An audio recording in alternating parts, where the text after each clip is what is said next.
Over a lifetime, 1 in 8 women are at the risk of developing breast cancer. In observance of Breast Cancer Awareness Month during October, Dr. Rabia Cattie, a hematologist oncologist with Ochsner St. Tammany Cancer Center, joins us to explain breast cancer risk factors, treatment, and the power of survivorship and support groups.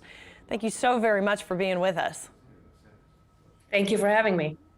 And I do want to mention men can get breast cancer. Of course, it's more prevalent with women. This year alone, more than 200,000 women will be diagnosed with breast cancer. Yes, that is correct. That's, oh God, that's just mind-blowing to even think. So let's talk a little bit about the risk factors. Right. So as you said, men can also get breast cancer, but it is a cancer primarily of women. So female gender is the strongest risk factor. We also see breast cancer as with increasing age. Up to 60% of the breast cancers are diagnosed in women over the age of 55. To keep in mind is also family history, presence of genetic mutations like BRCA1 or BRCA2. Some personal history also plays into it, never having children, having a late period, early period, late pregnancy, hormone replacement therapy, lifestyle choices like diet and smoking, history of benign breast disease, or histories of abnormal biopsy. So when we assess a patient for their breast cancer risk, we take into account all these factors and determine what their risk is. Majority of people, though, have no risk factors beyond age and gender.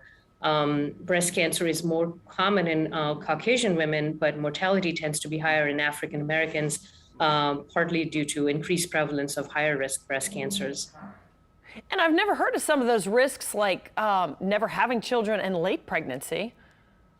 Yes, those are correct because it is unstimulated estrogen throughout your lifetime. So the estrogen exposure is a risk for breast cancer, which is why people who never have children have never had their estrogen cycles interrupted. Huh, that makes sense. Okay, what about symptoms women should look out for? But I know sometimes by the time you get symptoms, you're in trouble. Right. So there are usually no signs and symptoms when the tumor is small and could be easily detected and treated, which is why preventive care and regular mammograms are so important. But some symptoms too, people, younger patients may present, or very much older patients may present with symptoms when they notice swelling in part of the breast or under their arm. There could be skin irritation or itching or dimpling. Nipple changes could be present, like retraction or a nipple discharge, redness or scaliness of the skin. So these are some of the signs of advanced breast cancer. So at that time, patients should seek help right away. And you did mention screenings, mammograms. What else goes along with that, and why is it so important? Of course, I mean, you pretty much just answered it there. Right. So annual screenings help diagnose cancer at an early stage when it is considered curable. There's several preventive measures that people can, or women can take every day to decrease their risk of cancer.